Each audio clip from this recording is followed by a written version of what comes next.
All right, fuel pump is primed,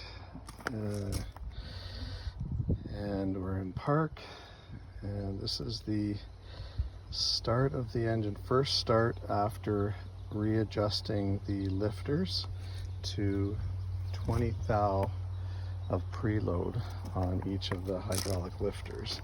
We adjusted the push rods and we cleaned all lifters as well. So let's see if this makes any difference at all. Got everything hooked up, firing order's correct, spark plugs already tightened. All right, here we go.